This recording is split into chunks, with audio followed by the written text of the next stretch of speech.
Berikut ini adalah visualisasi dari materi yang nanti akan saya presentasikan. Kali ini saya mengambil materi mengenai masalah internasional dalam akuntansi manajemen.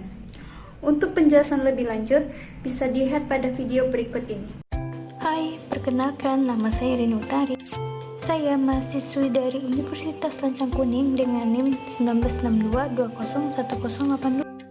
Di sini saya akan berbagi pengetahuan kepada semua teman-teman mengenai materi masalah internasional dalam akuntansi manajemen. Terdengar familiar bukan? Oke, baiklah, izinkan saya untuk menjelaskan materi ini. Dalam sebuah bisnis membutuhkan akuntan manajemen untuk menyusun masalah keuangan dan bisnis. Adapun peranan akuntansi manajemen dalam lingkungan internasional yaitu: pertama, menyediakan informasi keuangan yang didasarkan atas keahlian profesionalnya. Kedua, menyediakan keahlian keuangan dan bisnis. Ketiga, memperbaharui ilmu pengetahuan bisnis dan siap menghadapi berbagai bisnis terbaru yang berkisar antara sistem informasi, pemasaran, manajemen, politik, dan perekonomian. Dan keempat, memahami aturan-aturan akuntansi keuangan. Masalah internasional dalam akuntansi manajemen.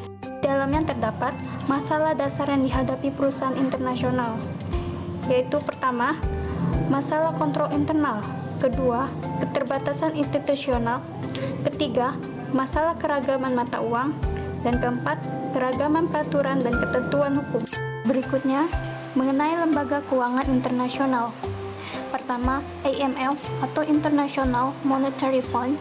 Kedua, RDA atau Regional Development Agencies. Ketiga, IFC atau International Finance Corporation. Keempat, BIS atau Bank for International Settlement. Kelima, IDA atau International Development Association. Dan yang terakhir, Bank Dunia atau International Bank for Reconstruction and Development. Berikutnya mengenai tingkat keterlibatan dalam perdagangan internasional. Di antaranya, pertama, impor, kedua, ekspor, dan ketiga, joint venture. Selanjutnya mengenai motif untuk memberikan kredit dalam pasar asing. Di antaranya, satu, taksiran kurs mata uang. Kedua, diversifikasi internasional. Dan yang ketiga, tingginya tingkat suku bunga asing. Selanjutnya, nilai tukar mata uang asing.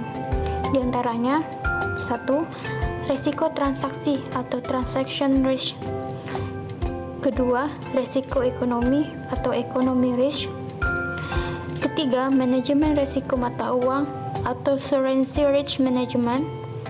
Keempat, resiko translasi atau akuntansi atau translation or accounting risk. Selanjutnya mengenai keseimbangan kurs mata uang. Yang pertama, tingkat pendapatan. Yang kedua, pengharapan pasar. Yang ketiga, laju inflasi. Yang keempat, tingkat bunga. Dan yang kelima, kontrol pemerintah. Selanjutnya, macam-macam risiko transaksi. Pertama, apresiasi dan depresiasi mata uang. Kedua, keuntungan dan kerugian kurs tukar. Dan yang ketiga, hedging. Berikutnya, mengenai faktor-faktor lingkungan yang mempengaruhi evaluasi kerja pada perusahaan multinasional. Pertama, berdasarkan faktor-faktor sosiologis. 1. Sikap sosial terhadap industri dan bisnis. 2. Sikap budaya terhadap otoritas dan orang-orang yang menjadi bawahan. 3. Sikap budaya terhadap produktivitas dan keberhasilan atau etika kerja. 4. Sikap sosial terhadap peningkatan material. 5. Keragaman budaya dan ras. Berikutnya, faktor-faktor ekonomi. Yang pertama, organisasi dari sistem bank sentral. 2. Stabilitas ekonomi. 3. Eksistensi pasar modal. 4. Pembatasan valuta. Selanjutnya, faktor-faktor pendidikan. 1. Tingkat kemampuan baca tulis. 2. Cakupan dan jenjang pendidikan formal serta sistem pelatihan. 3. Cakupan dan jenjang pelatihan teknis. 4. Cakupan dan mutu program pengembangan manajemen. Faktor terakhir yaitu faktor-faktor politik dan hukum. Pertama, kualitas, efisiensi, dan keefektifan struktur perundang-undangan. Kedua, pengaruh kebijakan pertahanan. Ketiga, dampak kebijakan luar negeri. Keempat, tingkat kestabilitas politik. 5. Tingkat keterlibatan pemerintah dalam bisnis. Baiklah, terima kasih. Sekian penjelasan materi yang dapat saya sampaikan. Sampai jumpa pada materi selanjutnya.